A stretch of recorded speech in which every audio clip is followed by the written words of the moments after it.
Ich habe Dortmund und die Bayern in die Premier League geschoben und heute schauen wir uns an, was passieren würde. Würden die Bayern auch dort Meister werden oder sind Liverpool, Man City und Co. tatsächlich deutlich stärker? Und was ist mit Borussia Dortmund?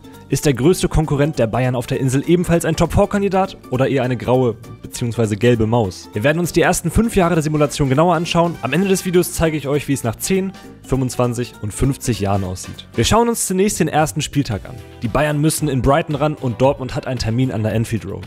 Wir starten in Brighton. Knapp 32.000 Fans sehen beim Premier League Debüt der Bayern einen dominanten deutschen Rekordmeister und ein 1:0 durch Thomas Müller. Nicht besonders spektakulär, aber die Bayern schlagen Brighton. Dortmund hat's an der Anfield Road deutlich schwerer. Liverpool dominiert das Spiel, aber ein starker Gregor Kobel hält das 0:0 fest und die Dortmunder klauen einen glücklichen Punkt. Da das letzte Mal so gut geklappt hat, wenn euch diese Experimente gefallen, dann lasst doch gerne ein Like und ein Abo da. Dankeschön. Nach 20 Spieltagen stehen die Bayern bei 14 Siegen, 3 Unentschieden und 3 Niederlagen. Sie unterliegen Chelsea, Man City und logisch Nottingham Forest. Und was geht bei Borussia Dortmund? Nichts geht. 10 Niederlagen und ein Torverhältnis von -10 sind keine gute Ausbeute. Nach 20 Spielen gab es hier sogar schon eine Trainerentlassung. Terzic raus, Sampaoli kommt. Das ging ganz schön schnell. So, die Saison ist vorbei und Man U ist Meister. Die Bayern werden nur Vierter und Dortmund findet sich auf Platz 10 wieder. Die meisten Tore für die Bayern hat Thomas Müller mit 25 gemacht, beim BVB war es Adeyemi mit 16. Nächstes Jahr gibt es also keine Champions League in Dortmund. Apropos Champions League, die holen tatsächlich die Bayern. Im Finale gegen Real gibt es ein 1:0 und die Bayern feiern. Jetzt fehlt noch der kurze Blick auf die Bundesliga. Nachfolger der Bayern ist Freiburg. Punktgleich mit Leverkusen wird Christian Streich Meister. Endlich wieder Spannung in der Bundesliga. In Saison 2 werfen wir zunächst einen kleinen Blick auf die Transfers. Auf der Dortmunder Abgangsseite sehen wir vor allem Brandt und Özcan, die den Club Richtung Neapel und Leipzig verlassen. Neu dazugekommen sind zum einen Max Kilman für absolut verrückte 46 Millionen, Vrsaljko, Dunk und Calvin Phillips zur Leihe. Er wird nach der Saison für 15 Millionen fest verpflichtet, ein richtig guter Deal. Die Bayern geben einen Haufen Geld aus, 95 Millionen Euro wechseln nach Bankkonto. Star-Transfer ist Dani Olmo für 47 Millionen, besonders interessant finde ich allerdings James Milner für 4,1 Millionen. Kann man mal so machen. Wir gehen mal in die Winterpause. Nach 15 Spielen steht der FC Bayern auf Platz 1 in der Premier League. Noch keine Niederlage und nur 2 Unentschieden gegen Man U und Burnley. Richtig gut. Und Dortmund hat den Trainer entlassen. Wir halten uns nicht länger auf und gehen zum Saisonende. Der neue Dortmund-Trainer ist jetzt ein richtiger Kracher. José Mourinho übernahm nach Sampaoli. Er führte den BVB noch auf einen 11. Platz. Karim Adeyemi ist erneut Topscorer der Dortmunder. 2 Saisons ohne Champions League zollen aber ihren Tribut. Bellingham und Can wollen beide zu einem Champions League-Teilnehmer wechseln. Außerdem beendet Marco Reus nach dieser Saison seine Karriere. Es steht also ein kleiner Umbruch an.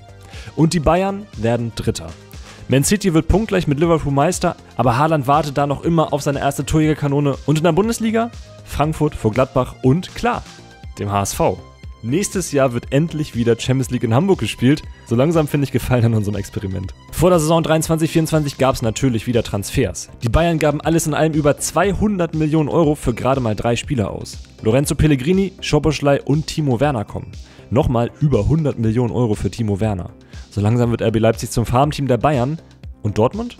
Malen, Schulz, Guerreiro Morey und Wolf gehen. Auf der Zugangsseite haben wir neben Phillips noch Munoz, Pasalic und Mariano als nennenswerte Zugänge. Sowohl Can als auch Bellingham konnten trotz Unzufriedenheit gehalten werden. Und da sind wir auch schon am Saisonende. Dortmund-Trainer ist immer noch Mourinho und bei den Bayern ist es weiterhin Nagelsmann. Das heißt, gute Saison, oder? Falsch. Dortmund wird wieder Elfter und die Bayern finden sich auf einem 5. Platz wieder. Europa League. Nee, die Bayern holen das 2. Mal in 3 Jahren die Champions League und sind damit auch nächstes Mal wieder mit dabei. In der Bundesliga holt Leipzig den Titel. Nächste Saison.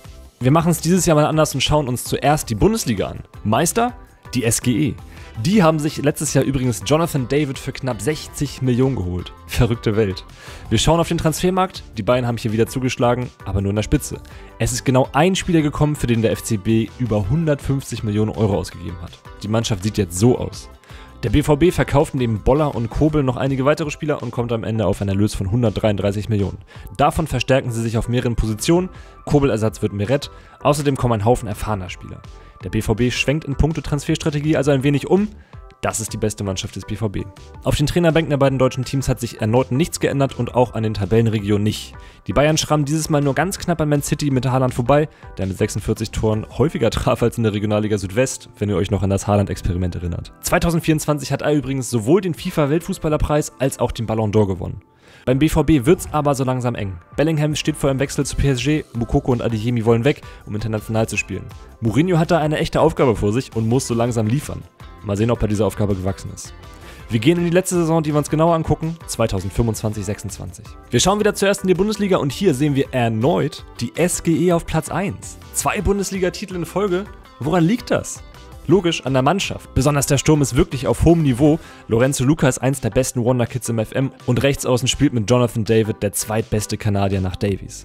Die beiden zusammen sorgen allein für 39 Scorer und auch der HSV ist wieder in der Champions League mit dabei. Absolut verrückt. Wir gehen wieder rüber nach England und schauen uns die Bayern-Transfers an. Hier haben wir die Komplettierung des Weltklasse-Doppelsturms Martinez Vlahovic. Lautaro Martinez wechselt für 123 Millionen nach München und Timo Werner haben sie ja auch noch. Weitere interessante Transfers sind Ahmed Hodzic, Thielmann für 65 Millionen und Matthias Viña.